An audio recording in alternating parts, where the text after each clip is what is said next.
viewers, welcome to the Editorial Analysis by Drishti IAS.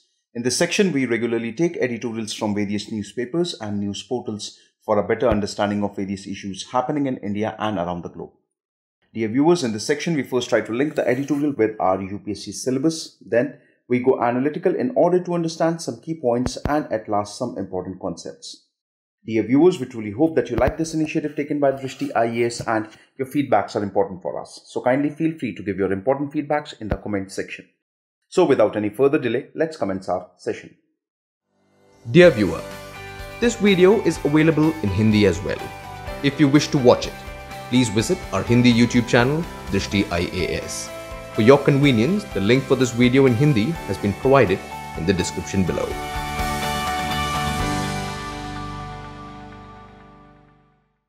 Today's editorial is taken from the Indian Express, published on 25th of January 2021. The title of today's editorial is Changing Climate. If we try to link today's editorial with our UPSC syllabus, we can link it with GS Paper 2, which has sections that include polity, constitution, governance and international relations, as well as the editorial can be linked with GS Paper 3, which has segments that include environment, biodiversity and ecology. If we try to summarize today's editorial, we can say that Joe Biden's decision on Paris Pact, WHO are welcome signals of the United States reversing insular tendencies of Trump era. Some key points from today's editorial. Among Joe Biden's first decisions after assuming office as the 46th President of the United States was to recommit his country to the Paris Climate Change Pact and affirm Washington ties with the World Health Organization. His predecessor, Donald Trump, has withdrawn the US from the landmark pact that was the Paris Agreement, calling it a disaster for America. Now, like we all know, as soon as Joe Biden took the oath of the president and became the 46th President of the United States of America, the first thing he did was that he added once again United States affirmation to the Paris Climate Change Agreement and also confirmed that Washington will continue to be associated with the World Health Organization. One of the most important things that should be noted here is that WHO receives the majority of fund from United States of America. However, with reference to Donald Trump actually called the Paris Agreement as a disaster policy for America. The idea behind such a statement was that Donald Trump actually felt that the entire pressure is being put on the developed country, and America, being a developed one, has to bear the consequences of all the countries who have done a lot of damage to the climate, to the environment in the past, and as well as many countries who are in developing format are also adding up to the same problem of climate change. He was of this opinion that if the initiatives are to be taken, it should not be dependent on just one side, but everyone has to associate in it. However, according to Donald Trump, the situation was quite un-okay for him. So that's the reason he decided that America will leave the Paris Agreement. And amid the raging COVID pandemic, he had halted the United States funding to the Global Health Organization, accusing of it being under the total control of China. And also, like we saw during the corona pandemic times, Donald Trump came up with this statement and he repeatedly said that the World Health Organization has become that organization which is under the total control of China. Just because the initiatives that were taken by the WHO and how WHO actually failed to recognize the intensity of the COVID pandemic, that's the reason he decided and declared that United States of America will stop all fundings to the WHO. In a welcome departure from his predecessor, America's first approach, Biden said on his inauguration that on climate and a range of other issues, the United States will engage with the world once again.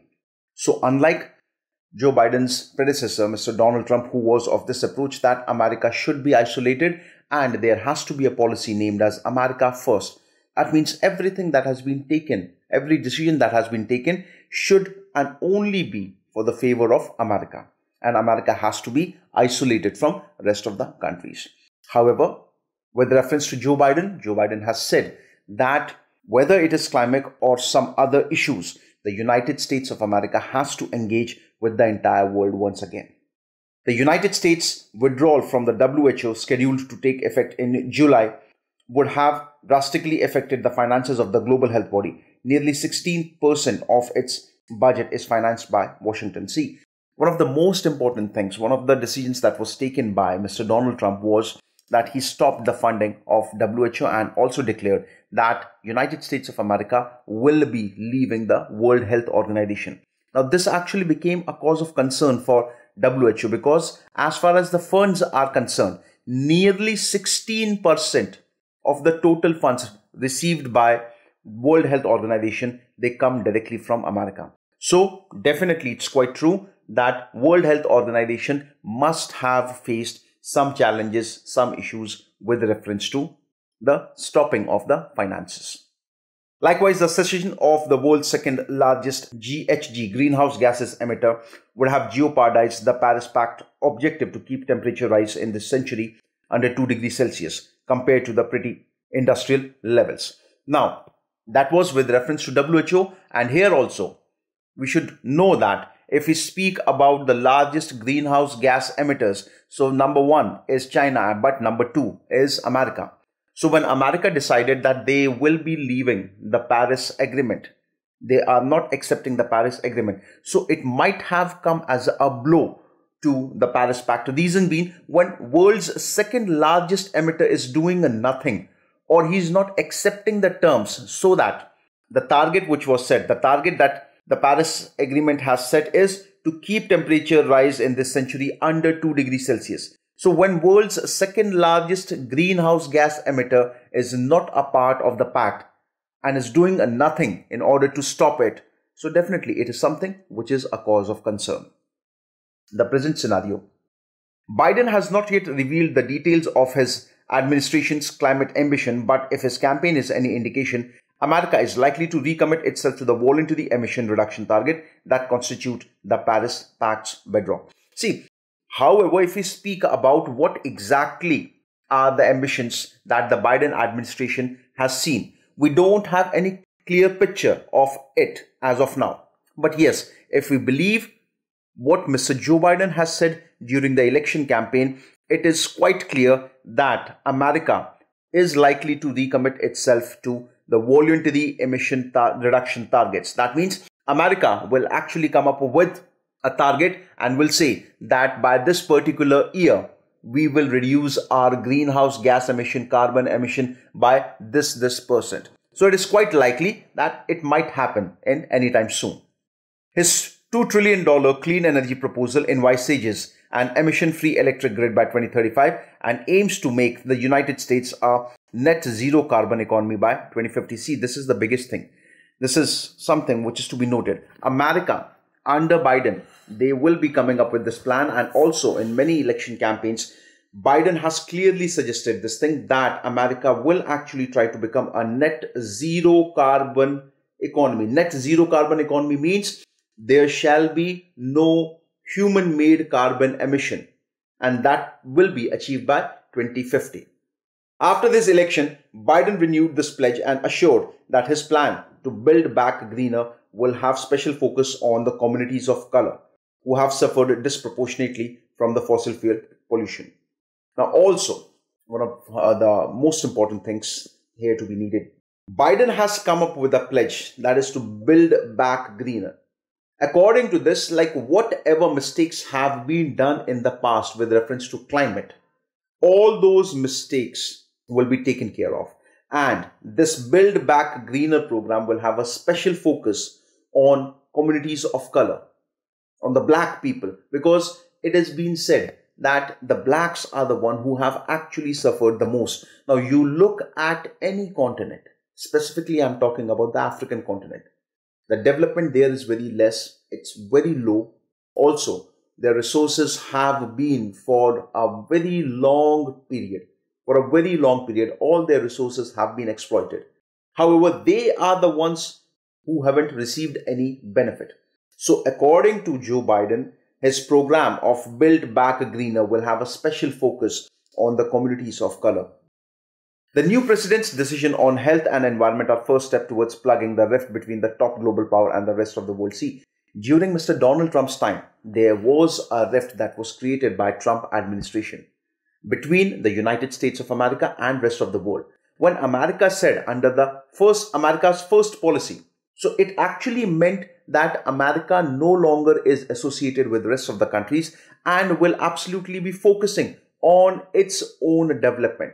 So because of such issues and America being the superpower, being the leader of the world, this kind of approach, this kind of attitude is not expected from the global leader.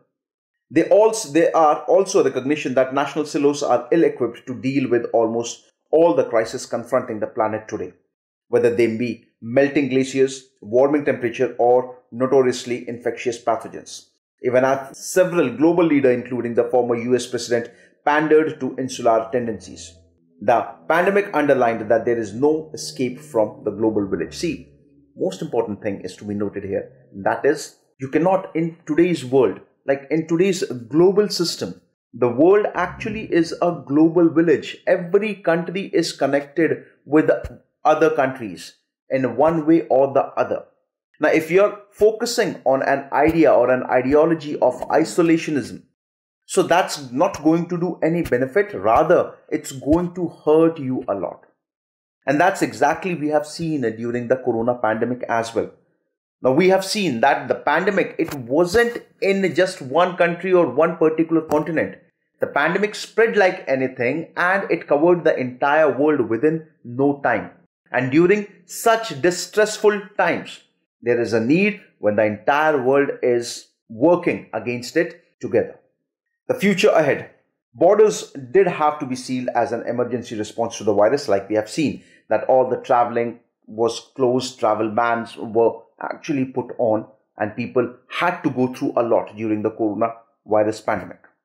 Shortages in vital medical provisions, drugs, personal protection equipments, ventilators, now vaccine, however, meant that no country could deal with the crisis on its own. Now, we have seen, like when the pandemic got started, none of the countries in the world were prepared at such large level.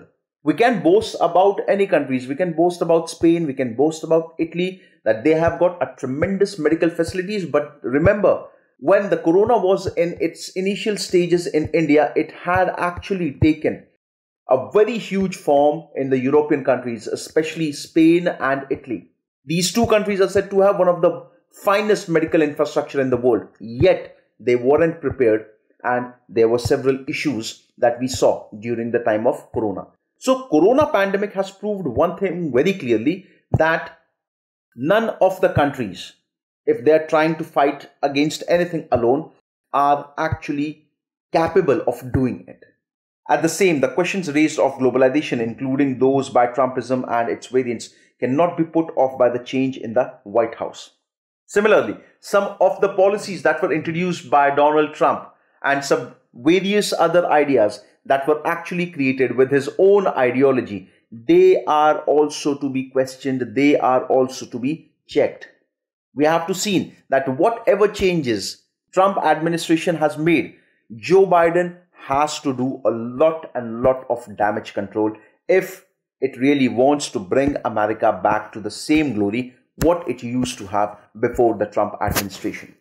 It's too early to say if Biden's presidency augurs a course correction, but the emphasis on humility in the earlier statements of his newly appointed climate diplomat, former Secretary of State John Kerry, does send positive signals, as do the president's initial decisions on climate and health. Now see, if we speak about with looking at these two initiatives which Mr. Biden has taken, we cannot say that the Biden administration is following a very right path, and all the policies that will be taken by Mr. Joe Biden in his administration will be absolutely correct. There is some time we have to see, we have to focus, we have to analyze what exactly are the outcomes of the decision that have been taken by Mr. Biden. But one thing is quite clear. The virtue Mr. Biden has shown in front of the world is definitely quite promising. Initiatives taken towards the field of health and climate are definitely to be acknowledged. So yes, we can say that looking at these initial decisions on climate and health, there is a lot of hope in future for Mr. Biden, and we too are expecting that something positive happens between America and India. And as far as America's relationship with the rest of the world is concerned, it should also be maintained. Now viewers, this was with today's editorial analysis. A question that can be framed with reference to today's analysis is what is the concept of carbon neutrality? How India is working towards this direction. Mention some of the recent initiatives taken towards this direction by the government of India. So viewers, I hope you liked today's editorial analysis. Thank you very much.